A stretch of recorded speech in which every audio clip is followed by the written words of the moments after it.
जाहिर है बहुत ही आम फैसला है और इस तनाजुर में भी कि असेंबली की तहलील होते ही ये फैसला सामने आना नेचुरली इस पर बड़ा एक रद्द-ए-अमल भी आएगा इसकी टाइमिंग को भी लेकर, और जो कि आना शुरू हो चुका है। मेरा ख्याल से वजीर कानून भी अब से कुछ देर पहले एक चैनल पे बात कर रहे थे, जिन्होंने इस हवाले से कहा कि अगरचे सुप्रीम कोर्ट जजमेंट पर रिव्यू की दरख्वास्त वो समझते हैं कि जी स्पीकर साहब की जानिब से जाई जा सकती है, लेकिन उसकी मियाद जो है चूंकि वो कहते हैं कि बड़े एक लिमिटेड होगी। क्या एक्सपेक्ट किया जाता है बेंच के हाउएवर हवाले से? आपको याद है तमाम केसेस को लेके जो गुज़िश्ता पीडीएम की हुकूमत है उनका एतराज, बुनियादी एतराज ही बेंच के कॉम्पोजिशन को लेकर उठा है। हमेशा से ये एतराज उठाया गया कि जी हम ख्याल जजेस हैं और आउट ऑफ टर्न जजेस हैं, सो ये क्या किसी मिसकंडक्ट के, जिस तरह से इनकी जानिब सब कहना शुरू कर दिया गया है कि मिसकंडक्ट के मुर्तकिब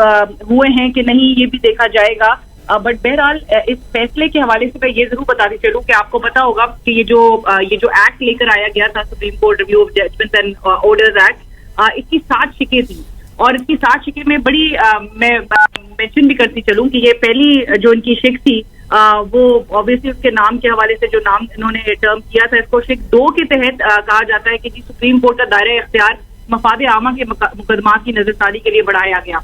अब आपको पता है तमाम लेजिस्लेशन जो ये गुज़िश्ता 16 माह के अंदर हमने देखी है और इतनी लेजिस्लेशन जिस तरह से बुलडोज की गई है, उसको मफाद आमा का नाम तो दिया जा रहा था, लेकिन मफाद आमा में नेचुरली इसके एक जो सियासी पहलू था वो यही था कि किसी ये पर्सन स्पेसिफिक ज्यादा नजर आ रही थी और एक शख्स को रिलीफ देने के लिए, और आज भी वजीर कानून बात कर रहे थे कि जी हम आवाम को और हर उस मुतासरा फर्द को रिलीफ देने के लिए वो एक रेमेडी के तौर पे इस कानून को लेकर आए थे। बट साथ साथ मैं आगे करती चलो कि शिक 2 जो मैंने जिस तरह से कहा कि सुप्रीम कोर्ट का दायरा इख्तियार मफाद आमा के मुकदमात की नजरसानी के लिए बढ़ाया जाए, फिर ये एक शिक थी कि मुकदमात की जो नजरसानी है इसको अपील के तौर पर सुना जाए। शिक 3 कहती थी कि जी नजरसानी की समाअत करने वाले बेंच में जजेस की तादाद मरकजी केस से ज्यादा होगी। जो एतराज वो हमेशा से कहा है इन्होंने कि फुल बेंच तश्कील दी जाए,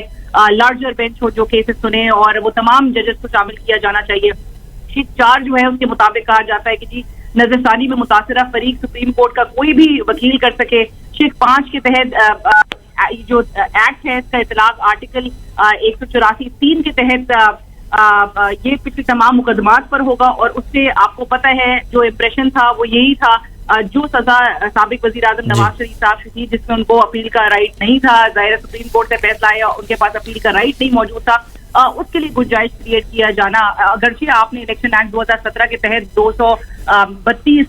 सेक्शन में आपने तरमीम करके डिस्क्वालिफिकेशन की मियाद को 5 साल तक महदूद कर दिया, वो जो लाइफ टाइम डिस्क्वालिफिकेशन थी, लेकिन आप इसको एक्ट के जरिए एक परमानेंट काम जरूर करने की ये ख्वाहिश और इनका एक ये तासुर जरूर इस चीज से जोर पकड़ा। शिक 6 में मेंशन करती चलूं जिसके मुताबिक मुतासरा फरीक एक्ट के इतलाक के 60 दिनों में अपील दायर कर सकेगा, और शिक 7 थी जिसके मुताबिक एक्ट का इतलाक मिलते जुलते कानून ज़ाब्ते या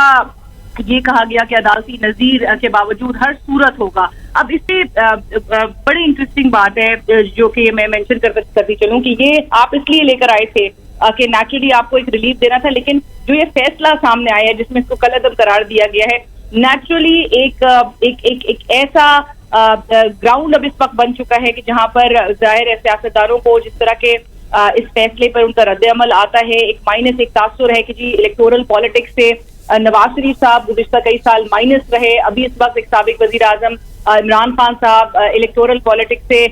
वो माइनस होते हुए दिखाई दे रहे हैं, क्योंकि गुज़िश्ता हफ्ते ही हमने सेशन कोर्ट का वो फैसला देखा था जो उनके खिलाफ आया था, जिसके बाद उनको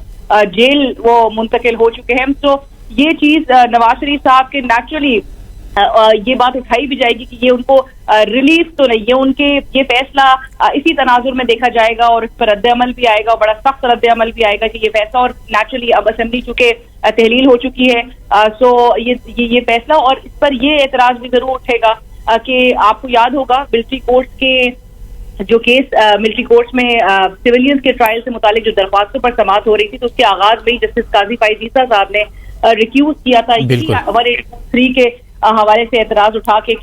जो प्रैक्टिस एंड प्रोसीजर एक्ट था उसका फैसला चूंकि अब तक सामने नहीं आया, और वो बहुत जरूरी था। इधर आप डिसाइड करते हैं या आप सेट असाइड करते हैं, लेकिन उसका फैसला सामने आया था, जिसके बाद जस्टिस काजी फाइज ईसा साहब से इत्तेफाक करते हुए जस्टिस सरदार तारिक मसूद साहब ने भी बेंच से अलहदगी इख्तियार की थी।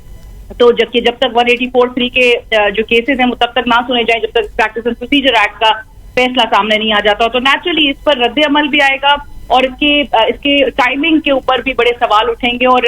मेरे ख्याल से आइंदा चंद दिनों में सुप्रीम कोर्ट के ये फैसले और सुप्रीम कोर्ट जरूर